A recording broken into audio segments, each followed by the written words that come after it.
Lihat bagaimana orang ini menghasilkan uang. Dia membuat dua gadis cantik menjadi mabuk. Lalu bawa mereka ke hotel. Saat gadis cantik itu hendak memasuki ruangan. Detik berikutnya, pria itu muncul lagi. Duduk di mobil, makan makanan panggang. Selamat malam. Oke, bisa mulai menghasilkan uang. Dia berbaring di tempat tidur dan tidur. Itu benar, dia menghasilkan uang dengan tidur. Karena dia bisa membawa hal-hal dalam mimpi ke dunia nyata. Dalam mimpinya, dia pergi ke museum. Di dalamnya penuh dengan harta karun. Semua di sini jika dia ingin ambil. Semua bisa diangkut. Namun, selalu ada seseorang yang mengejarnya dalam mimpinya. Membuat dia harus pilih apa yang dia inginkan. Sebelum dibunuh, teriakan mantranya. Aku sedang bermimpi, bermimpi, bermimpi, bermimpi. Dan itu berdasarkan mimpi. Dia telah mencapai kebebasan finansial. Mengapa dia memiliki kemampuan ini? Harus berterima kasih kepada seorang bapak tua yang misterius. Beberapa hari yang lalu. Pada saat itu, lelaki ini masih seorang penulis skenario miskin yang bahkan tidak bisa membayar telur untuk makan. Karena sering mimpi buruk. Membuatnya terganggu mentalnya. Naskah tidak ditulis. Tidak bisa membayar sewa rumah. Pada akhirnya, pemiliknya menendangnya ke jalan. Dia tidak punya cara lain untuk pergi, jadi dia datang ke atap untuk mengakhiri semuanya. Tepat ketika dia akan melompat ke bawah. Hei, mau mencoba sepotong kue? Ini sangat menggoda. Bahkan kematian tidak bisa membuat hantu lapar. Baru makan kue. Pria ini baru menceritakan ke bapak tua tentang hidupnya. Begitu bapak itu mendengarnya, dia mengerti masalahnya. Ajari dia trik. Lain kali Anda mengalami mimpi buruk, berteriaklah. Saya bermimpi. Malam itu, pria itu bermimpi bahwa dia sedang diburu. Dia tiba-tiba teringat kata-kata lelaki tua itu. Jadi berteriak keras. Saya bermimpi. Dia segera bangun. Dan senjata yang dia pegang di tangannya saat bermimpi juga dibawa ke dunia nyata olehnya. Tang Du segera menemukan ide bisnis. Bila ini segera dikenal sebagai harta karun. Dia berjalan-jalan di sekitar jalan antik. Benar-benar menebaknya. Semua orang di sini berjuang untuk membeli pisaunya. Akhirnya dia pergi ke pegadaian. Jual pisau seharga 2.000. Sejak saat itu, dia mulai mengubah hidupnya. Pria ini sedang memimpikannya mimpi yang indah. Dia pergi ke brankas bank. Dia dengan gila memasukkan uang ke dalam tasnya. Perasaan itu benar-benar bahagia. Pada saat ini, di belakangnya muncul hantu mimpi. Tang Du tidak peduli dengan luka di tubuhnya. Buru-buru merangkak dan terus memasukkan uang ke dalam tasnya. Tidak lama kemudian 2 kantong penuh terisi. Menendang hantu mimpi itu pergi. 2 kantong uang secara otomatis terbang ke tangannya. Bagaimanapun itu ada dalam mimpinya, tidak peduli seberapa keren dia ingin menjadi. Tapi detik berikutnya, Anda mungkin bergoyang kepala ya. Karena dia benar-benar bisa membawa uang dari mimpi ke dunia nyata. Rahasia ini hanya teman dekatnya Atan yang tahu. Dia hanya perlu mimpi. Atan yang bantu untuk tukar duit. Satu persatu, setiap rantai emas dibawa ke dunia nyata. Sangat menyegarkan memang. Banyak jenis harta antik. Tidak bisa mendapatkannya. Ini memang berdasarkan mimpi untuk memenuhi mimpi menjadi miliarder kaya. Tang Du setelah menjadi kaya. Tidak lupakan dermawan yang menyelamatkan hidupnya. Pria tua misterius yang menjual roti bakar. Dia diam-diam meninggalkan tas penuh uang ke dalam gerobak orang tua itu. Itulah berterima kasih dari dia buat bapak tua ini. Lebih keren lagi mengejar cewek. Langsung bawa koper penuh uang. Langsung bawa koper penuh uang.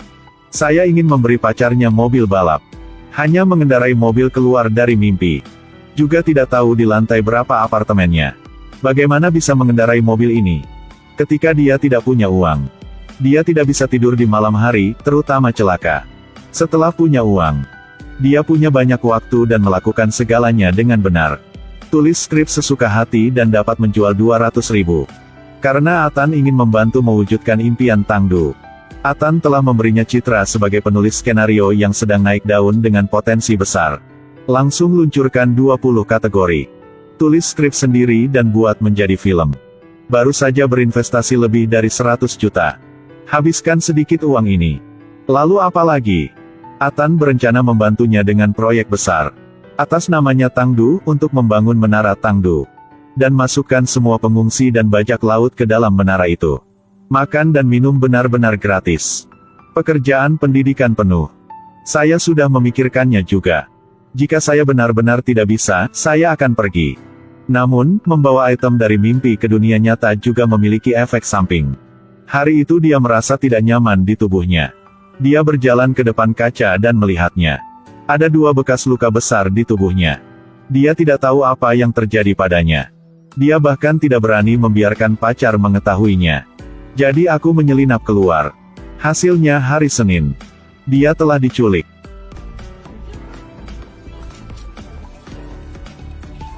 100 ribu, 100 juta. Hanya saldo rekening bank yang memiliki 300 juta. Apa kerjaan kau sebenarnya? Tangdu diculik oleh Liliang. Atan membawa 10 juta untuk menebus orang. Tapi setelah melihat saldo di rekening bank Tangdu, orang jahat ini berubah pikiran. Liliang memimpin 2 mereka ke markas rahasia mereka. Begitu saya memasuki rumah, dia dikejutkan oleh pemandangan di depannya. Seluruh lantai penuh dengan harta karun yang belum pernah dia lihat. Keluarkan yang mana aja. Bisa membuat seluruh dunia kaget. Liliang memiliki niat untuk membunuh 2 orang ini. Dia ingin mengambil alih semua ini. Tepat saat ini, pacar Tangdu datang untuk menemukannya. Lalu ditangkap sama anak buah Liliang. Waktu yang tepat untuk bersihkan semuanya. Liliang memerintahkan untuk tidak melewatkan 1 orang pun. Mereka bertiga mempertaruhkan hidup mereka untuk melawan. Tangdu ditikam dengan pisau. Dalam proses melarikan diri, Atan telah menahan 2 musuh. Pada akhirnya mengorbankan dirinya sendiri. Tapi belum lari jauh. Akhirnya ditangkap juga. Pacarnya juga pingsan. Tangdu seperti anak ayam yang dibuang. Dia tidak tahu apakah dia hidup atau mati. Sekarang semua gambar dalam mimpi perlahan muncul di kepala dia. Akhirnya dia pergi ke depan pacarnya. Di antara mereka berdua dipisahkan oleh dinding es. Dia tidak bisa menyentuh pacarnya. Pada saat ini seorang Tangdu jatuh ke kedalaman keputusasaan. Telah benar-benar menjadi iblis. Dia menjadi iblis. Terus memukul dinding es. Yang tak terduga adalah tembok di dunia nyata sama dihancurin. Saat tembok itu rusak, iblis telah datang ke dunia nyata. Dia membunuh semua orang. Akhirnya mengakhiri hidup Tangdu. Pada waktu bersamaan, semua harta yang diambil Tangdu dari mimpi, semua telah menghilang. Apakah semua ini sudah berakhir? Tiba-tiba Tangdu terbangun di pinggir jalan. Dia kembali seperti pengemis. Ternyata semua ini hanya mimpi. Bangun dari mimpi, hidup harus terus berjalan. Dia kembali ke kehidupannya yang menyedihkan seperti sebelumnya. Masih makan roti dan tidak mampu membeli telurnya. Suatu hari, dia datang untuk membeli roti bakar. Orang tua itu melihatnya menyedihkan. Memberinya sekantong uang. Ketika dia melihat sekantong uang ini, Tangdu berdiri tercengang. Bukankah ini uang yang diam-diam dia berikan pada orang tua itu? Apakah dia masih dalam mimpi? Saya yakin sebagian besar orang setelah menonton film ini. Semua orang merasa film ini agak aneh. Tapi kita bisa berpikir dengan cara yang berbeda. Sebenarnya dari bagian di mana Tangdu melompat dari lantai, Tangdu benar-benar mati. Apa yang terjadi setelah itu hanyalah imajinasi dia. Bahkan ada mimpi dalam mimpi. Semuanya masuk akal untuk dijelaskan seperti itu.